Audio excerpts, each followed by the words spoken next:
नमस्कार। जैसे कि आप देख रहे हैं कि गुठनी प्रखंड का इलाका इस समय काफ़ी चर्चाओं में है और एक के बाद एक कई घटनाएं यहां घटित हो चुकी हैं। बात करें हत्याओं की तो बहुत सारी हत्याएं भी इस क्षेत्र में हुई हैं। साथ ही साथ इस तरह की वारदात थमने और रुकने का नाम नहीं ले रहा है।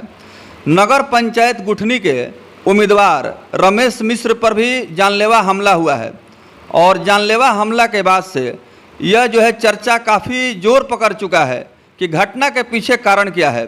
लेकिन आवेदन देकर के इन्होंने न्याय का गुहार लगाया है। आइए पूरे मामले पर जानकारी लेते हैं कि रमेश मिश्र क्या कुछ कह रहे हैं। चूँकि चुनावी सरगर्मी भी तेज हो चुकी है और नगर पंचायत का चुनाव होने वाला है, ऐसे में इस तरह की अगर स्थिति उत्पन्न होती रही तो कहीं न कहीं आने वाला जो समय होगा वो काफ़ी चुनौतीपूर्ण होगा। सबसे पहले तो बताएं आप कि आपके ऊपर जानलेवा हमला हुआ, अभी तक स्थानीय पुलिस प्रशासन की जो गतिविधि है, जो कार्रवाई है, उससे आप कितना संतुष्ट हैं? बिल्कुल असंतुष्ट हूँ, इसलिए कि जिस दिन मेरे साथ घटना हुआ था उसी दिन मृत्युंजय पांडे के साथ भी घटना हुआ था, लेकिन वहाँ का थाना प्रभारी ने गिरफ्तार कर लिया। हमारे यहाँ अभी दाबिश भी नहीं दिया जा रहा है। जितने अपराधी हैं खुलेआम घूम रहे हैं और ये अपराधी जो है कंटिन्यू, जब से मैं चुनाव के लिए मैं बोला था उस दिन से तमाम धमकियाँ मुझे मिली है। इस तरह से जो लोग कह रहे हैं कि ये लोग सब लोग अच्छे लोग हैं, मुझे याद है मेरे गांव के लोग भी थे उस दिन। बहुत पहले मैं जब शुरुआत किया था तो मनोज पांडे जी अपने दरवाजे पर गाड़ी रोक करके और मुझे अनाप शनाप बोले। उसके बाद से उनके भाई आए तो ये बात बोले कि इस मऊगा के चलते ये अभी तक जिंदा हैं, नहीं तो जब बीडीसी का चुनाव हो रहा था उसी टाइम मैं मरवा दिया होता। उसके बाद से फिर एक मुझे धमकी दिया गया एक जगह से, जो ऑडियो भी मेरे पास पड़ा है, अब उसको मैंने अभी व्याख्या नहीं किया है। उसके बाद से फिर मैं मार्केट में गया था, जो कह रहे थे हमारे प्रमुख जी, वर्तमान प्रमुख जी है, कह रहे थे कि मेरे पड़ोसी के हैं। उन्होंने वहाँ के जो स्थानीय लोग हैं उनसे पूछने पर पता चलेगा। मैं वहाँ से आ रहा था, सुनील सिंह मेरे मित्र हैं, मैं सीआरपीएफ से हूँ, वो ऑलरेडी ड्यूटी कर रहे हैं, मैं बिहार से लेकर चला आया। उन्होंने बोला कि थोड़ा सा दिनेश बाबू से भी चाचा से मिल लीजिएगा। मैं उनके पापा से, जो अजीत बाबू हैं, उनके पापा से बातचीत कर रहा था। उधर अजीत बाबू घूमने हुए चले आए और आने के बाद जो है उन्होंने बोला कि उन्होंने मेरे से बात नहीं किया। मैंने बोला कि अजीत बाबू कैसे हैं आप? हाँ तो ठीक हैं। ओकरा बस बोले कि लाड़ उखाड़े आइल बड़ा जा पंडित होकर के भूमियार के आइल बड़ा वोट मांगे, बाभन के नेता हुआ बाभन के यहाँ जा। हम कहानी कि भाई जाति देख करके राजनीति होती है, ऐसा मैंने तो नहीं सोचा था। तो तारा कहता ना फट्ठा मारे जा, और वो अपने मोबाइल में रिकॉर्ड भी कर रहे थे और वो रिकॉर्डिंग कई जगह भेजे भी हैं। तो कहाँ सच्चाई है वो पता चल जाएगा। उन्होंने बोला कि इतने फट्ठा मारूंगा कि कोई गिनने वाला नहीं होगा, यहाँ आप आइएगा नहीं। उसके बाद से और भी कुछ उन्होंने बात बताया, कहा। उसके बाद से मैं कहा कि मैं कोई गलती अगर बोला हूँ, अगर कोई दिक्कत प्रॉब्लम है तो आप मुझे बताइए। तो किसी से उन्होंने फ़ोन करा करके बोला कि आपने मेरे पास साथ बोला है। तो सच्चाई ये घटना थी कि एक टाइम था, उस चीज़ को तक किसी के पर्सनल जीवन में नहीं बोलना चाहिए, लेकिन समय आ गया है तो बोलना पड़ रहा है। एक लड़की कांड उनके साथ हुआ था। मैं ड्यूटी से आया था, तमाम जो है लोग, मैंने हमारे जो फ्रंट के लोग थे तमाम घेरे हुए थे। मैं गया उनको पुछार करने के लिए, ऐसे देखने के लिए भाई क्या हुआ है। उनके भाई बोले कि भाई मेरे को थोड़ा सा बॉर्डर पार कर दीजिए। मैंने उनको बॉर्डर पार किया और यही बातें मैं बोला था। उसके बाद से उन्होंने एलन राय मेरे मित्र रहे हैं, उनको बोले कि लाड़ थमेला जिंदगी भर भूमिहार के आइल बड़ा चुनाव लड़े, तारा नौकरी करे वाला आदमी का तू समाज खातिर कौन काम के बड़े कि तू चुनाव लड़ तारा। बुच्चा बाबू के से बात वो तो भई रहे, अगर हमारा का बोल रहे तो घरवा पर चढ़ के तारा गोली मार देती, उसमें मेरा भी बयान होगा। मैं बोला कि अरे भाई मैं भी यहीं का रहने वाला हूँ और इतना आसान नहीं कि आप मेरे को मार करके और आराम से आप रहेंगे। ये चीज़ें मैंने बयान दिया था। रहा मनोज पांडे की मैडम जो है बात कही है कि वो अपने हाथ से गोली मारे हैं और मेरे घर के लोग मक्खी भी नहीं मारते हैं। तो ज़्यादा मैं क्या कहूँ, एक तो एक घटना मेरे साथ की है, दूसरा जो है नल जल का काम हुआ। अब वो लोग बताएं कि नहीं बताएंगे, अब वो तो चीज़ मैं नहीं कह सकता हूँ। तो 10,000 रुपया उनसे लिया गया। वर्तमान में रोड का काम के लिए काम चला है, राजेश जी पांडे को ठेका मिला हुआ है, तो उनके लोग काम करने के लिए आए थे तो उसको भी रोक दिया गया। तो राजेश भाई मेरे को बोले कि काम तो रोक दिया गया। मैं कहा कि ठीक है, उस चीज़ में कुछ भी नहीं कर सकता, क्योंकि ये लोग भाई बाहुबली हैं, तमाम तरह के नेता हम घर रहे नहीं हैं।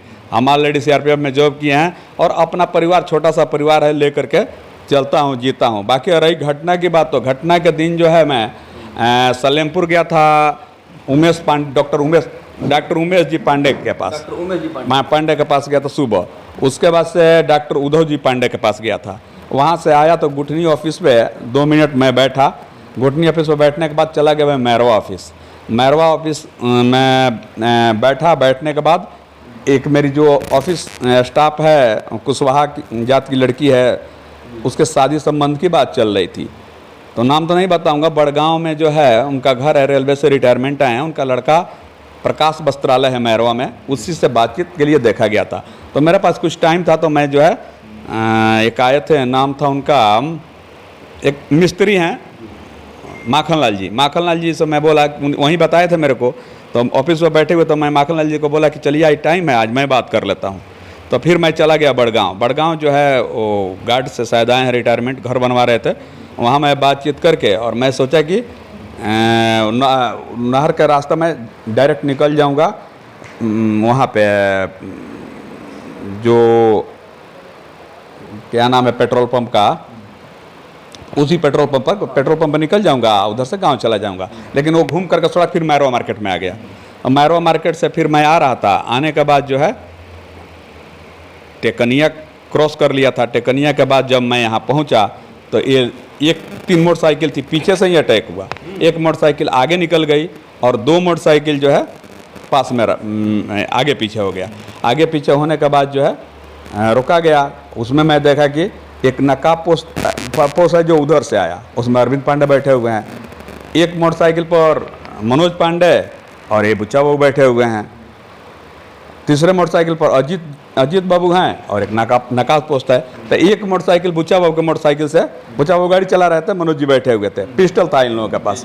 एक गोली फायर आया तो मैं जो है पीछे और भागा, पीछे बुलेट छोड़ करके। उसके बाद से दूसरा तब तक हुआ कि ये बोले मनोज पांडे कि मारो साले को बचने ना पाए। तब एक अजीत बाबू का जो पिस्टल था वो मेरे पैर पे लग गया। मैं नीचे गड्ढा में गिर गया। फिर ये लोग वहाँ से चले गए। जिस टाइम गोली लगी उस टाइम वहाँ पब्लिक सिर्फ 1-3 मोटरसाइकिल वाले जा रहे थे, वो भाग गए। पीछे से जब मैं ये लोग वहाँ से मैंने चले गए, मेरे फिर उठ करके नीचे से मैं आया। उठे नीचे के आने के बाद मेरे बुलेट का स्प्रिंग जो है निकाल दिए थे लोग। बुलेट का स्प्रिंग मैं सोचा कि लगा लूँ, क्या करूँ, और मेरे पैर में ब्लड गिर रहा है और पैर में ब्लड गिर रहा था। तो मैं सोचा कि कहीं फिर मेरे ऊपर अटैक ना हो जाए। तो उसी तरह से बिना स्प्रिंग लगाए हुए हैं बुलेट को, मैं सोचा कि किसी को बुलाऊंगा तब तक देर हो जाएगी, ब्लड गिर जाएगा, दिक्कत होगा। मैं ले करके भाग के चला आया। अब इस तरह से लोग कह रहे हैं कि जान करके गोली चलवाए हैं। तो इसमें जो लोग भी बोल रहे हैं इस बात को, पहले तो मेरा क्रेडिट उन लोगों को जो सफाई दे रहे हैं कि अच्छे लोग हैं। तो मेरे लाइफ में कोई इस तरह से कि मैं कभी थाना पर भी जाता हूं बेमतलब का, कभी मैं ब्लॉक में भी जाता हूं। एक 2 बार पूरे लाइफ में, अपने ज़िंदगी में 2 बार मैंने गया होगा ब्लॉक में, और थाना में बहुत गया होगा किसी से दोस्ती राय करते हुए। तो अपने लाइफ में 10 बार से अधिक थाना में नहीं गया होगा। ना मेरा दूर से कहीं इससे रिश्ता नाता नहीं है। बिहार से आने के बाद मैं अपना जीवन यापन कर रहा था। जब से चुनाव का घोषणा हुआ तब तक बार बार ये कहने को मिला, गांव घर की बातें। ये बीच में मनोज पांडे का एक स्टेटमेंट और भी आया था कि इनको इलेक्शन के पहले मारेंगे। अभी ये लोग कितना सफाई दे रहे हैं गोली चलवा कर। संजोग से मैं बच गया हूं, तो आपके सामने मैं स्टेटमेंट दे रहा हूं। अगर मैं मर गया होता, इसी तरह से हुआ था अशोक दुबे के साथ। वो एक सवाल आपसे ये है, चूँकि स्थानीय जो थाना प्रभारी हैं उनका दायित्व तो बनता है कि यहाँ की जो विधि व्यवस्था है उस पर वो निगाह और नज़र बनाए रखें, ताकि कोई अप्रिय घटना घटित ना हो और लॉ एंड ऑर्डर जो है ये नियंत्रण में रहे। तो आपको लगता है कि आने वाले समय में आपके ऊपर इस तरह का जो है मतलब वारदात हो सकती है या घटना हो सकती है, इसके लिए क्या मांग करेंगे सुरक्षा की? हम तो एसपी महोदय से निवेदन करूंगा कि मैं बिल्कुल अपने आप को असुरक्षित महसूस कर रहा हूं, क्योंकि अभी तक सच्चाई बोलें तो थाना प्रभारी अभी तक मेरे पास नहीं आए हैं। आईओ साहब आए थे। आईओ साहब बोला कि आपसे कोई वो है। मैं ऑलरेडी एक प्रशासन से हूँ और देश का सेवा किया हूँ, और कभी भी गलत के बारे में मैं सोच भी नहीं सकता हूँ। रही इलेक्शन की बात, अगर साहब का आदेश होता है मैं तुरंत आज ही रिजाइन करता हूँ। और कहते हैं लोग गोली अपने हाथ से, कोई भी व्यक्ति इसमें जो बोल रहा है अपने पैर में गोली मार दे, और मैं जो है आज ही रिजाइन करता हूं और केस भी वापस लेता हूं।